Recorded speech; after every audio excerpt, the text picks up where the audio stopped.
Hello everybody, my name is Markiplier and welcome to Five Nights at Freddy's. I'm just kidding.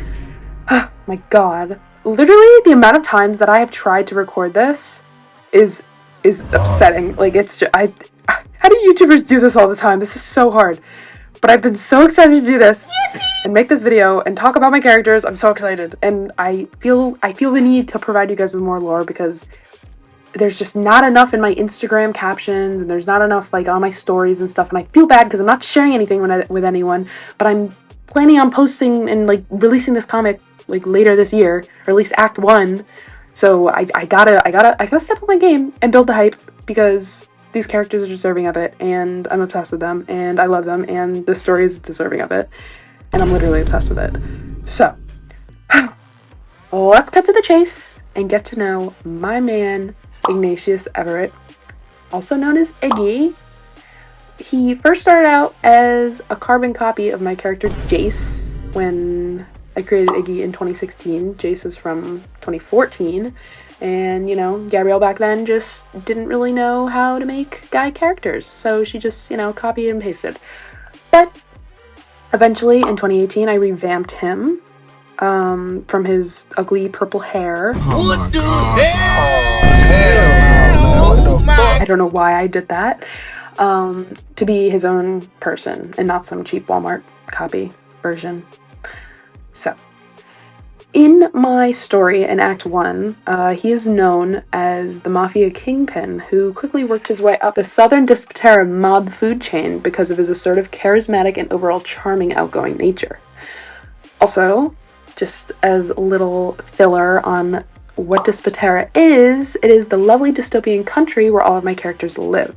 There's the north and the south. The north is where all the rich people live, since the country's governmental structure is that of a plutocracy, which means the richest person has the power. So all the important rich people live in the north while everyone else lives in the south. So, now I'm going to start with the basics. At the beginning of Act 1 of my story, he's 27 years old. A couple days go by, you know, stuff with the main characters of my story happens. His birthday party happens. It's an integral part of my story. It's a little silly moment, and he's 28, and that's how I see him because he's 28, and that's that. So his birthday is April 20th, which is very fitting for him. Am I what? He's a Taurus and an ESTJ A for the Myers-Briggs score. I think that's what they call it. So he's definitely a little bit kooky, but he's very ambitious and hardworking and loyal to those that he trusts. But he may come across very sociable and nice at first, but if you cross him or break his trust or do something to piss him off, he will break you in half or shoot you. It depends on what you do to him. Which is pretty scary since he's a big boy, standing at 6'5" and 230 pounds. So he's definitely a big boy. Anyway, since he is an orphan, he was raised by two old nuns in the cathedral that was established during a colonization period that didn't really last very long in the country of Despotera. But again, not going to get too deep into that stuff because that's boring history stuff, and maybe I'll do another video on that, who knows. Anyway, these two nuns, Mother Frances and Mother Maria, were German and Italian respectively. So kind of a funny coincidence because his actual parents who abandoned him were also German and Italian, but his mother was Italian and Greek and his dad was German. But, you know, at least he got to learn his mother tongues, you know, and he just considers himself German and Italian, so that makes sense. It works. Maybe they planned that out or something. Anyway, hey, keep a tally marker of how many times I say anyway. Okay. His childhood was pretty brutal between not having traditional parents and also having poliosis. That's how you say that. I thought it was poliosis, but, you know, you live and you learn. He got teased for that. Being called an old man at a very young age is not very nice to happen. And also, he had Tourette's syndrome, so he has Tourette's syndrome, but he got teased for that too. So homie definitely had it hard, but also just because I was projecting on him. Because I decided to give him those issues when I was revamping him in 2018, and little did I know, I mean, I don't have psoriasis, but I thought he just looked cool with it, and also, you know, why not? Add a little spice or whatever, and I like the colors, it you know, it looks nice.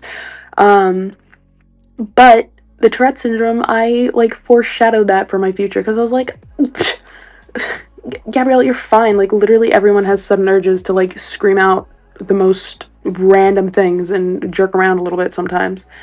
Flash forward to 2022, no, that's not a normal thing, and it has gotten so much worse. And I have a diagnosis, and it makes so much more sense on why I act the way that I act. So, you know, 16-year-old me was seeing the future and knew what was going down, even though I didn't really believe it. Here, all your needs will be in a minute! Huh?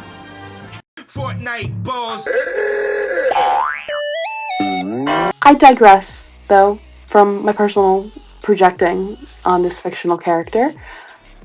Let's get back to this said fictional character. Like I mentioned before, he's the boss of the Southern Disputera Mafia. He's very well known in both the north of Disputera by government officials that are the uber rich, as well as the Disputera Police Department. Because, you know, some screwed up stuff going there. Bribery and stuff to keep the north out of the south. But that's a good thing for the south, you know. Do what you gotta do. And then he's also very well known in the south, obviously, because, you know, he keeps crime at bay and maintains chaos control. And he's pretty much the main representative when it comes to, like, legal stuff, even though he doesn't have too much of a say. Because it's really just whatever the president says goes. Anyway, I'm not trying to get too into all that stuff. That stuff is just, it'll be explained in the book, and it's a lot. So, let's dive back into his childhood. Since he was bullied so badly in his childhood and teenage years, he eventually got into doing drugs as an escape from feeling so bad all the time. He also eventually got into selling drugs around 16 years old, to which he'd spend the money on more drugs, or he would gamble it away. Or gamble it and make more money because he loved going to the very illegal underground fights that happen in the South. Twist that dick! Twist his dick! There, he would meet his now best friend, Jace. Jace was 18 years old at the time. That's a whole entire another excursus to go on in another video. But they eventually became best friends. And yeah. So, also around this age, his two caretakers passed away, one from old age and the other from terabane poisoning, complications from the Civil War that had broken out a couple of years back, right after Ignacious was born. That's another thing that I'll get into in another little tangent right now. So, describing terabane. Terabane, in short, is a naturally occurring crystal that is discovered in the mines of Disputera, since it is a mining country, during the war, and it is highly addictive and deadly to those that take the drug past a certain age, aka when your brain officially stops developing, around like 25, I think it is. So this is the drug that Iggy was hooked on when he was addicted to drugs, and of course, you know, doing it improperly made him all crazy because, you know, drugs. But he figured out how much money he made from selling it, and that gave him incentive to stop using his own stash. So the cathedral he was raised in eventually gets repurposed since his two caretakers kicked the bucket. So it gets repurposed from the orphanage and place of worship into a speakeasy, mainly since after this civil war between the North and the South, many laws are placed upon the South by the North, including, but not limited to, prohibition laws, a single child rule, and curfew laws, even though that's what Iggy kind of bribes with keeping the North out of the South. Yada, yada, yada. So, the cathedral is now a main hub for the Mafia, which he eventually works his way up from, because a lot of old people die off, and, you know, from the terabane poisoning that was weaponized during said Civil War. A lot of history, a lot of confusing stuff, but it'll all be explained in due time. It's fine. I will say, though, about this Terabane stuff, if it is administered on a consistent microdosage basis, then certain attributes of someone will enhance. You know, for Iggy, since he was doing it improperly and not, you know, getting a doctor to administer it, and he was just kind of doing it willy-nilly, he didn't get any extraordinary or crazy out of this world, you know, attributes. He pretty much just got Riz. But he's like charismatic enough where he could manipulate people into doing stuff, but in a nice way to where they're like, okay, yeah, this guy really knows what he's talking about. But people also kind of look at him where he's like, he's a jerk, but he's also nice. But like, his sense of humor is silly and kind of concerning, but like, you know, he's hot, so he gets a pass. Like, it's fine. And another, since he's so funny, another little tidbit of silly character info that I want to share is that the Glock 19 that I'm drawing him with in this video is always in his pants. So that's why he has his like little untucked shirt on that side. I mean, he has it in a holster, of course, in his pants. It's not just, you know, willy-nilly, because, and I quote, doesn't want to burn his off after letting some shots fly, because that's just the kind of guy that he is. Some more fun facts about this man. Since, again, he was bullied, he had a little bit of an emo phase growing up, and I guess he never really grew out of it because he still belts out Pierce the Veil like it's his job if it's playing. But yeah, I guess we could segue into the kind of music he likes.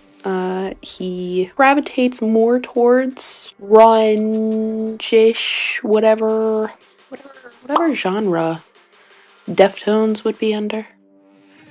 A little bit of Radiohead, but that's more so just because like Maury likes them. Pierce the Veil for sure, and he also he's real. Skrillex from 2010 has a special place in his heart. So any of that kind of music, specifically like drum and bass, like all that kind of stuff. So that's usually on a weekend, that's what's playing at the cathedral. So that's a little fun little thing that I like to have in my mind, because that kind of music is a fun time. And he likes having a fun time with it as a break from his little emo moments. That's another thing too that I do want to pop in and mention. So music is a pretty big deal in my book. It really sets the vibe. Everyone's music tastes are very important, and they say it says a lot about them as a character. And if you're ever curious to know like what exactly my characters would listen to, I do have a Spotify playlist sorted in the order of how the characters show up in the book. If anyone wants to guess that order, be my guest. It's, you know, based after the main 6 that I have. But yeah, that seems about all I have for this video. I think I covered all the bases, and if I forgot anything, I'll throw it in the community tab on here. Or I'll post about it on my Instagram, but I'm more consistent with Instagram, with like putting in the little quirky tidbits about my characters and their funny little antics and personality quirks. But yeah, I hope you guys enjoyed this video. It was an interesting one to do, to say the least. And I'm sure I'm gonna have a lot of fun editing it. So let me know what you guys think, I guess. And I'll see you in the next one. I don't know who I'm gonna do next. Maybe I'll do a poll. So watch out for that in my community tab. And yeah, I hope you guys like the drawing too. Toodles!